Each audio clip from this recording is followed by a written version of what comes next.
Hello, I'm Helena Gabrijelčič Tomc from University of Ljubljana, Faculty of Natural Sciences and Engineering, Department of Textile, Graphic Arts and Design, and I would like to present your research entitled Observation on Creativity and Spatial Visualization Skills on Graphic Arts Student, which was performed with my dear colleague Tanja Nuša Kočevar.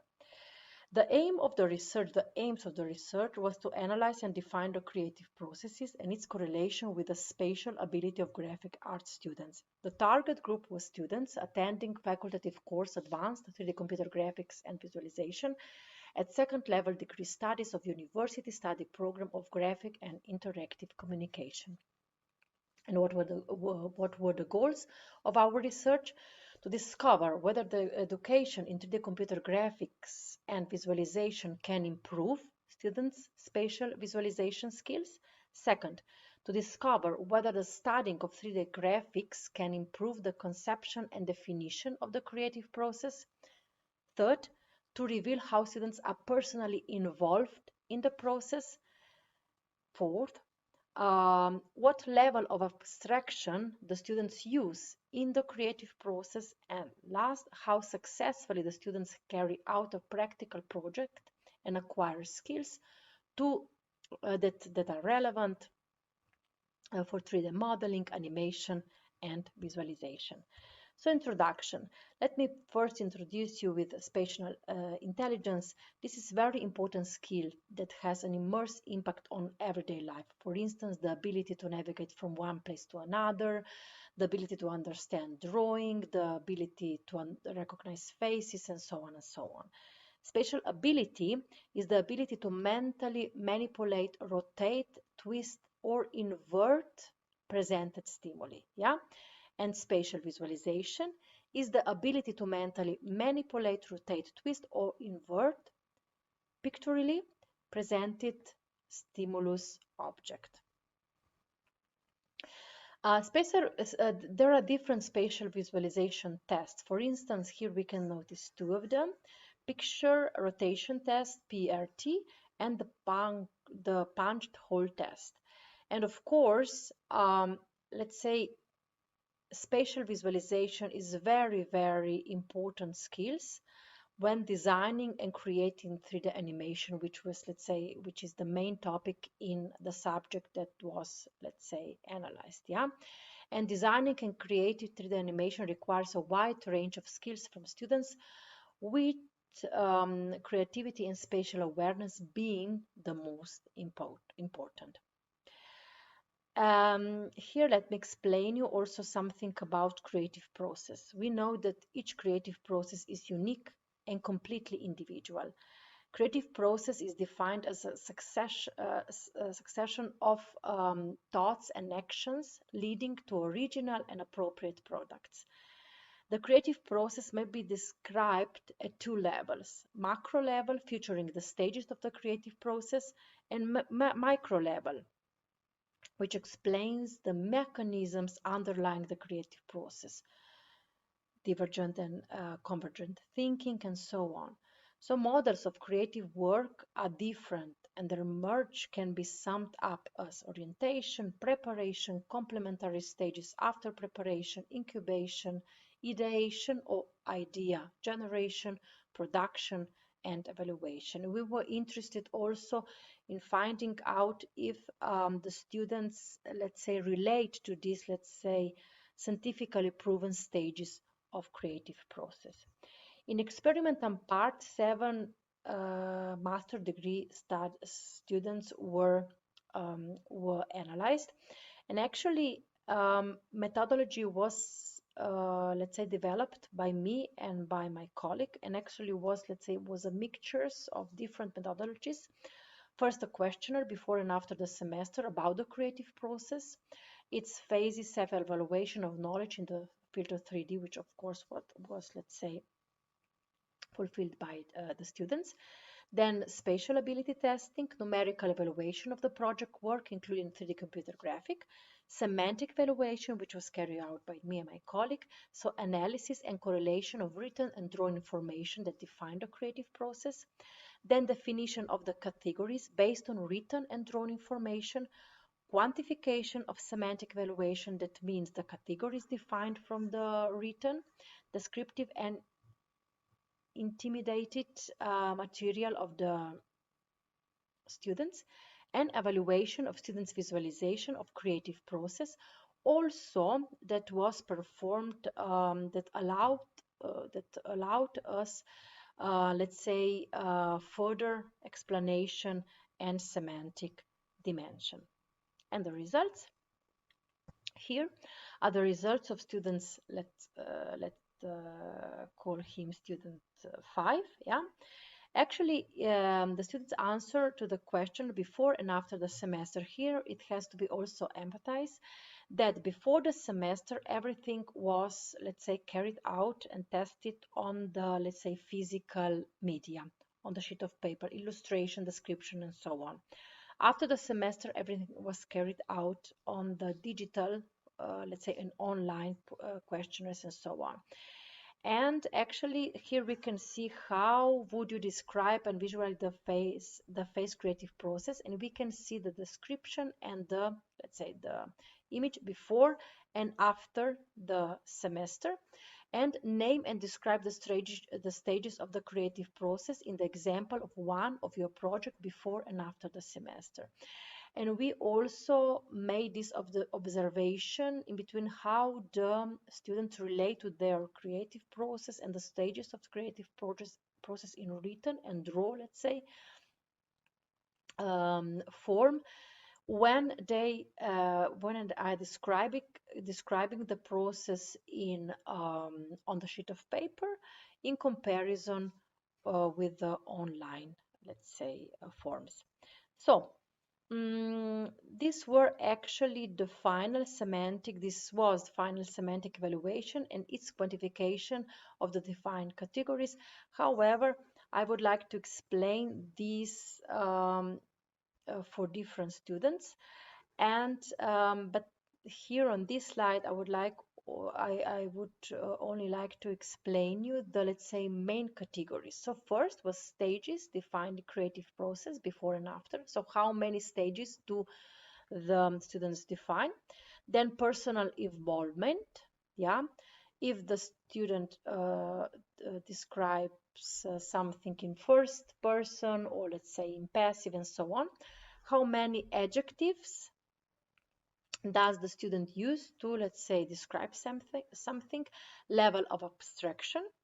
Then which was the difference of expression in physical form and, let's say, digital form, correlation between the written description and 3D product, that means 3D product which was performed and which was, let's say, then the final result of our subject. And the grade of 3D knowledge before the semester, this was actually the self-evaluation, and after the semester, that means that was, let's say, our grade, and then the spatial ability before and after the semester. So here are the results for the student 3. Student 3 actually has no previous knowledge of 3D. Before the semester, she was, let's say, very personal involved in the process. So she wrote everything in first person signal, uses more stages when defining, more stages when defining creative process, yeah, more adjective, level of abstraction was higher before. So when the things were described on physical media, on a sheet of paper, and the correlation between written description and 3D product was very high. The grades that were used let's say, given to her were very, very high, 10, 10, and 10. However, the spatial ability, the visualization ability was not, let's say, was not so perfect as you can see here. So, and if we can observe also her products, here we can see the references, the sketches, then the 3D modeling phases and animation, synthetic and different models used, illumination, composition, and final product. So, however, here we saw that the results were excellent. Yeah. However, the improvement of spatial ability were not so was not so, let's say, big at the end of the semester. And this student uses a lot, let's say, of abstraction, a very high, let's say, level of personal involvement and so on, which in our opinion can be visible also in the final 3D product, or let's say this 3D visualization, 3D animation. Then there was the student 5. He was very, very descriptive. He uses, let's say, a lot of stages defining creative process before the semester, not so high number after the semester. Before the semester, he used first personal singular description and after plural. So here again, we can see that when the students define their process on a, let's say, digital form and so on, they are not so descriptive, they are not so personally involved, and they don't use, let's say, first person singular description and so on. Adjectives, uh, this student used more adjective after the semester. Level of abstraction was high and middle, yeah. And actually, also the correlation between written description and 3D product was very high. So actually, this student self-evaluated his knowledge of 3D4, and actually with the grade 4 in total 5, and actually also we gave to him very, very, let's say, high grades of 10. And we saw also the spatial ability of the students was, let's say, was good. What were the final results of the student? Here the references, very, very well prepared. Models, we can see low poly models. And the final product actually was the final product of game design. It was the game design performed in Unity, but the students carried out only, let's say, a part of modeling and visualization. But however, also the grades were, as we saw, were excellent, and according to the description of the stages and personal involvement, there were not so high discrepancies in between the final results and in between the descriptions. Okay, and student 7 used a lot, let's say, a lot of stages, so let's say numbered a lot of stages before the process, more than after the process, and also used more adjective before the process than after the process. But again, we can conclude that this is before, because when the students are writing on, let's say, a physical paper, they are more descriptive and so on.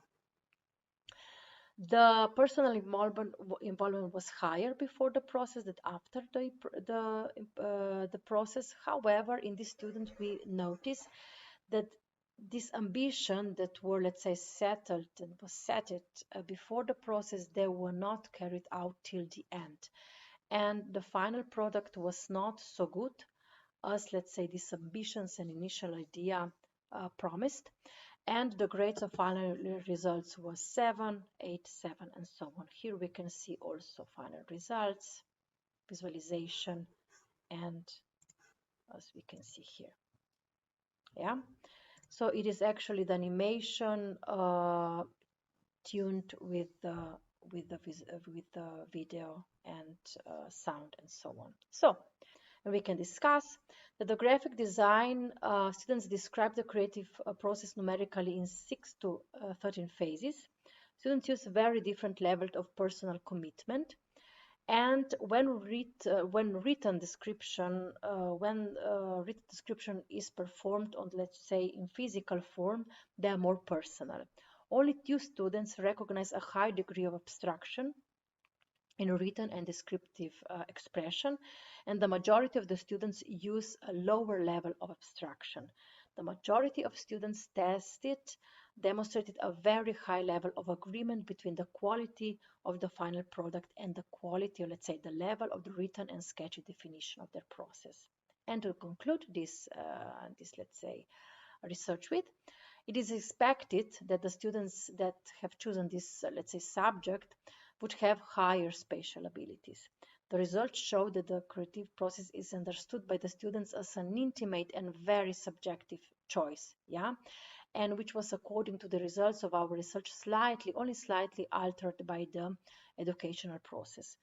The analysis for the students' definition and the illustration of the semantic of their creative processes showed the similarities of the answers, and the results of the spatial visualization test showed that the course did not significantly improve students' spatial visualization skills.